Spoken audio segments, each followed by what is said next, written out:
teman-teman semua, selamat datang di podcast Data Kunja, tempat kita ngobrol santai, inspiratif, dan pastinya penuh motivasi. Nah, episode kali ini kita karena spesial banget, karena kita kedatangan alumni Universitas Jambi yang aktif berkarya di bidang seni tari dan berhasil membawa budaya Jambi tampil di tingkat internasional. Langsung aja kita sapa narasumber kita. Halo Kak Wise. Halo, Apa kabar? perkenalkan. Ya, alhamdulillah baik. Perkenalkan, nama saya Wisa Azizah. Saya merupakan alumni dari mahasiswa program studi seni drama tari dan musik Fakultas Keguruan dan Ilmu Pendidikan Universitas Jambi. Oke, nah kira-kira Kak Wise sebagai alumni dari Prodi Senda Tasik tadi lagi ada kesibukan apa aja nih Kak? Kalau untuk sekarang kesibukan saya yaitu berkarya, terus saya sedang aktif dalam komunitas yang sedang saya bangun dan juga aktif dalam beberapa pertunjukan. Itu aja sih. Oke, nah Kak Wise ini dikenal aktif banget nih Kak di dunia seni tari, bahkan pernah tampil ya Kak sampai ke Malaysia juga. Ya, alhamdulillahnya gitu.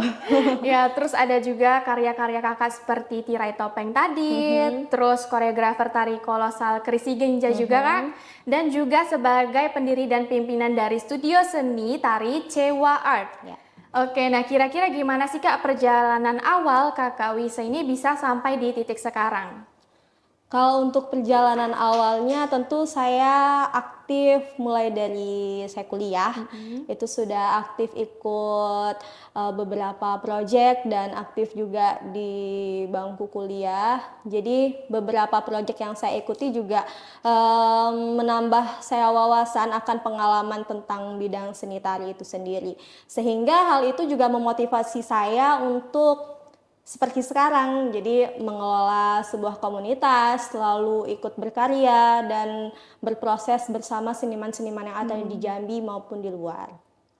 Keren banget. Nah, selain tampil di berbagai festival tadi, Kak Wis ini juga pernah membuat karya tari yang dengan judul Tirai Topeng dan bahkan dikembangkan lagi ya, Kak? Ya, betul. Nah, mungkin boleh diceritain sedikit tentang karya tari ini, Kak?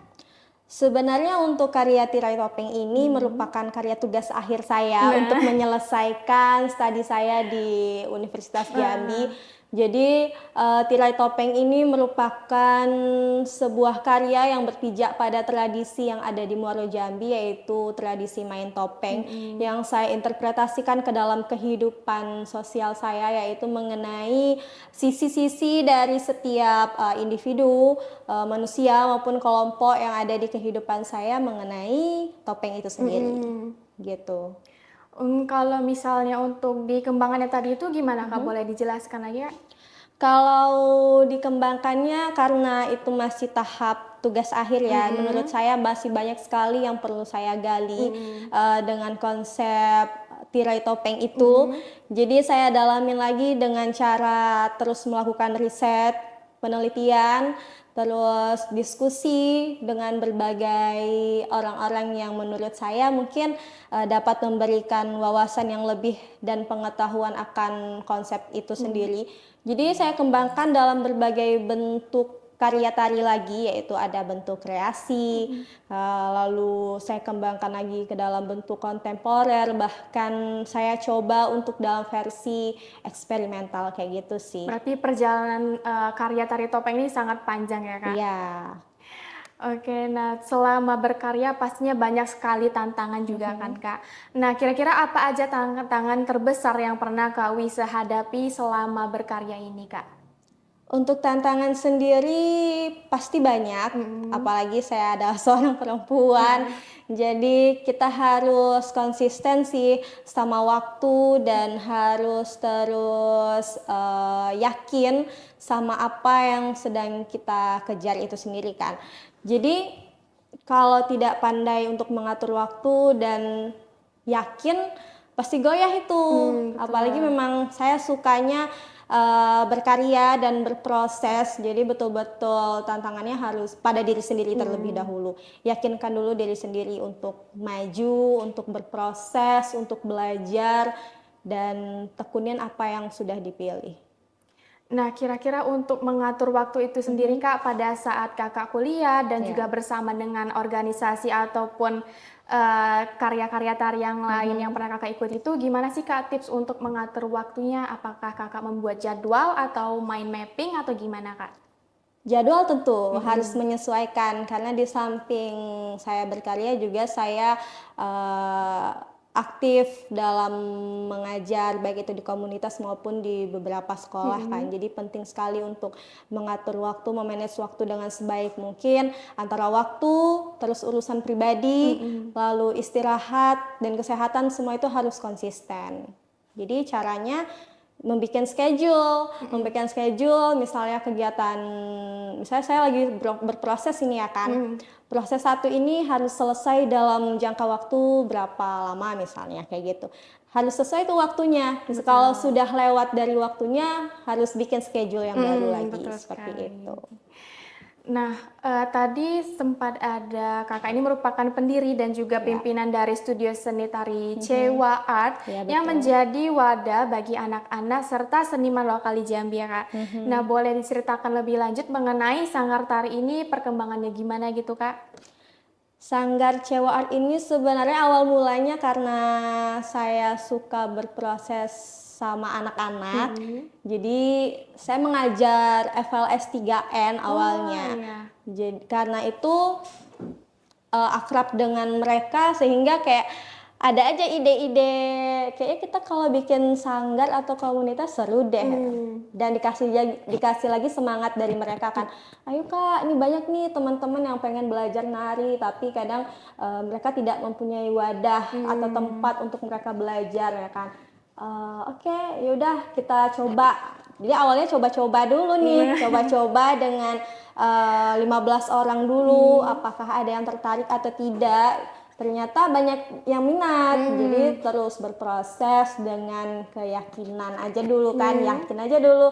Kita coba yuk buat sanggar, apalagi banyak memang anak-anak di Jambi ini yang pengen sekali belajar tentang tari, tapi mereka terbatas dengan tempat itu tadi kan. Iya, betul. Nah, jadi setelah berjalan, akhirnya saya yakin kayaknya ini jalan yang memang saya pilih deh gitu.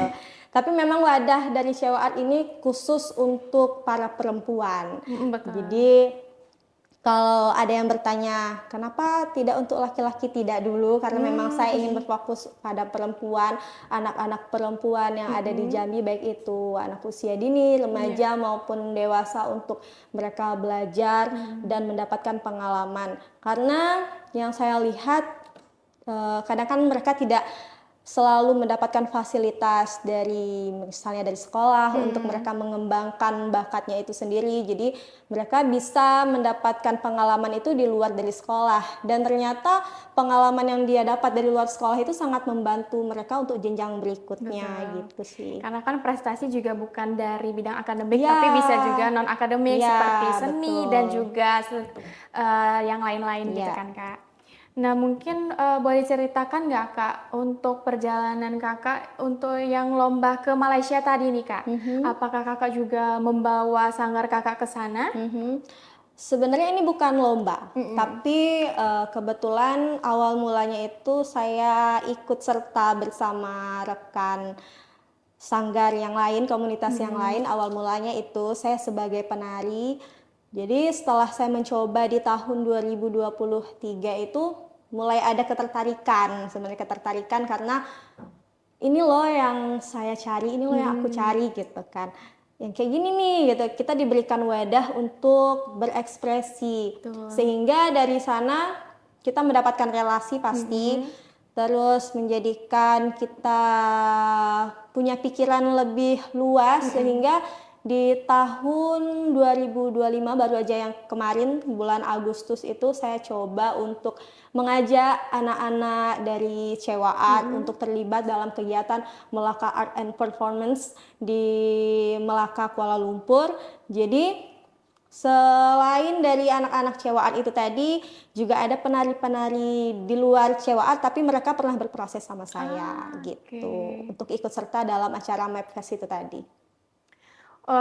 Tadi kan diceritakan bahwa Kakak sebelumnya yang ikut serta dalam MapFest ini. Terus selanjutnya kakak yang membawa Iya, betul. teman-teman dari CEWA ke sana. Nah, kira-kira apakah ada motivasi kakak sebagai pembina dari sanggar ini untuk membawa rekan-rekan tersebut ke lomba yang pernah kakak ikuti? Kalau motivasi yang saya tanamkan ke mereka yaitu kita harus cari pengalaman, itu Betul. pasti. Kita harus belajar dan biar adik-adik di sini tahu ternyata seni itu seluas itu ya, Iya. gitu kan. Yang mereka tahu mungkin seni hanya sebatas hiburan aja, tetapi Betul. kan tidak sampai di situ. Jadi saya ingin sekali memberikan wawasan yang luas kepada mereka yang mungkin awalnya mereka hanya tahu tari itu sebagai hiburan atau ya tari bentuknya mungkin saya taunya nari untuk nari persembahan aja Iya, mungkin. untuk Nah, penyambutan. iya, penyambutan seperti itu. Dan ternyata mereka mempunyai pengalaman yang baru ketika saya bawa ke sana. Bahkan nari itu pun juga ada pembagiannya juga ya Kak, bukan tentang nari untuk hiburan atau apa, tapi juga ada nilai seninya Iya, lagi betul. ya Kak. Iya. Oke. Terus selama berkarya pastinya nih banyak juga tantangan ya kan Kak. Kira-kira apa tantangan terbesar yang pernah Kak Wisa hadapi nih Kak? Tantangan terbesar itu pokoknya jangan takut gagal Jangan aja takut sih. gagal. Iya, jangan takut gagal. Karena kita pasti akan menemukan banyak pengaruh-pengaruh dari luar Betul. untuk ya kalau kita tidak kuat dengan apa yang sudah kita pilih akan goyah tuh. Nah, jadi harus yakin dan jangan takut gagal, jangan takut mencoba, jangan takut berproses, jangan takut belajar.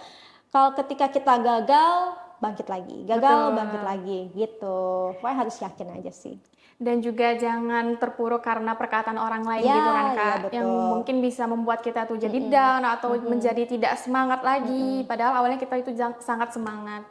Ya, makanya kita juga perlu kan membangun lingkungan yang Oh, sportif, betul. terus kita harus membangun relasi. Dan juga dukungan dari lingkungan yang positif tentunya kan Iya, Kak. betul. Nah, terus buat teman-teman mahasiswa Unja nih Kak, yang pengen aktif berkarya seperti Kakak, kira-kira ada nggak tips praktisnya nih Kak? Kalau tips praktis, dibilang praktis enggak juga. Iya. Tapi untuk adik-adik yang ada di Unja, baik itu yang satu jurusan dengan saya maupun tidak, intinya belajar tidak selalu di kampus, ya kan? Kita mendapatkan teori, kita dapat ilmu juga di kampus, tapi coba salurkan dan cobalah hal-hal baru di luar dari kampus. Mungkin ketika kita ada peluang untuk kita belajar, coba aja. Jangan takut, itu tadi kan lagi-lagi jangan takut, pokoknya coba aja dulu gitu kan. Kadang banyak adik-adik di sini takut nggak pede kayak gitu. Tapi dilawan aja. Selama saya berproses berkesenian, kuncinya itu kita harus pede dan mencoba. Betul. Harus berani. Kadang kan banyak juga nih Kak, kayak mahasiswa-mahasiswa itu sebenarnya mereka tuh memiliki kemampuannya kayak mungkin di bidang seni atau di bidang non-akademik lain, tapi mereka itu seringkali menutup itu sendiri seperti tidak tahu cara menyalurkannya kemana atau bahkan merasa tidak pede gitu dan tidak tahu gimana mau menyalurkannya kan Kak. Iya, makanya saya dan rekan-rekan seniman yang ada di Jambi itu kami selalu berusaha untuk memberikan wadah-wadah bagi anak-anak yang ada di Jambi untuk belajar. Banyak kok di Jambi ini workshop-workshop berkesenian, ada workshop seni tari, seni musik, seni teater, bahkan pertunjukannya juga banyak sekali. Jadi untuk adik-adik yang ingin belajar ataupun melihat bagaimana sih seni itu mungkin bisa aja ikut pertunjukan yang ada di Jambi ini tadi gitu. Oke. Nah, terus kalau untuk sanggar CEWA tadi itu Kak biasanya latihannya di mana gitu Kak? Dan tersedia bagi usia berapa aja nih Kak? CEWA Art itu terdiri 2 tempat. Yang pertama itu di rumah saya. Jadi karena awal mulanya dibentuk dan dikelolanya di rumah, di halaman rumah, jadi dimulailah dari sana. Baru yang kedua itu ada di Taman Budaya Jambi. Oh, iya. Kebetulan CEWA Art mendapatkan fasilitas dari pemerintah untuk berproses di Taman Budaya Jambi. Jadi 2 tempat tuh, ada di rumah dan ada di Taman Budaya. Jadi mana anak-anak yang rumahnya lebih dekat di area rumah bisa tuh latihannya di rumah. Tapi kalau memang yang di kota-kota banyaknya di Taman Budaya. Untuk usianya sendiri ada yang dari umur 5 tahun, karena kan kategorinya ada anak-anak, remaja, dan dewasa. Itu sih dari umur 5 tahun sampai dewasa. Berarti di situ juga udah banyak pelatih-pelatihnya yang bekerja sama gitu ya Kak? Betul, kadang kami juga berkolaborasi berkolaborasi bersama seniman-seniman yang ada di Jambi, khususnya di Taman Budaya itu banyak sekali kok sanggar-sanggar, dan kami sering sekali kerjasama, membuat acara sama-sama gitu. Bahkan untuk program-program selanjutnya sering berdiskusi. Untuk waktu terdekat ini apakah ada rencana mau ikut lomba di tingkat nasional atau lomba di tingkat daerah dulu Kak untuk Cewa Art sendiri? Untuk sekarang kami sedang menyusun schedule lagi. Mudah-mudahan terlaksana untuk kegiatan yang sama seperti tahun kemarin, yaitu mudah-mudahan ya bisa jalan lagi di acara Mapfest lagi. Terus beberapa program juga ada sedang dalam proses, itu berkolaborasi bersama dosen, ada project. Jadi yang diikut sertakannya itu anak-anak sanggar nih. Terus ada lagi ya persiapan-persiapan kalau di Jambi nanti ada event-event lomba tari itu biasanya banyak tuh di bulan-bulan Agustus menuju akhir tahun itu banyak sekali lomba.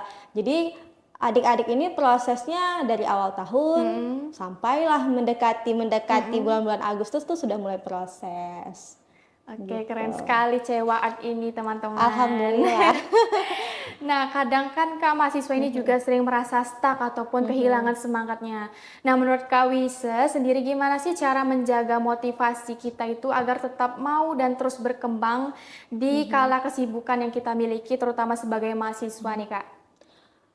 Caranya mungkin dari sepengalaman saya itu belajar, terus tonton karya orang, karena itu akan memberikan dorongan dan motivasi untuk kita sendiri ketika kita melihat sebuah pertunjukan atau karya orang, atau kita duduk berdiskusi sama seniman atau orang biasa mungkin.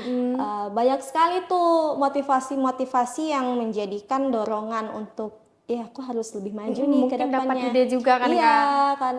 karena iseng-iseng nonton termotivasi, iseng-iseng kayak duduk di sana diskusi, menarik nih dijadikan karya, kadang kayak gitu. Dapat ilmu baru. Iya, kalau saya seperti itu sih. Dan terus berproses aja, jangan malas. Oke. Nah, wah keren sekali insight-nya untuk hari ini nih teman-teman. Banyak sekali pelajaran dan juga motivasi yang bisa kita ambil dari perjalanan Kak Wise Aziza sebagai alumni Universitas Jambi yang terus berkarya.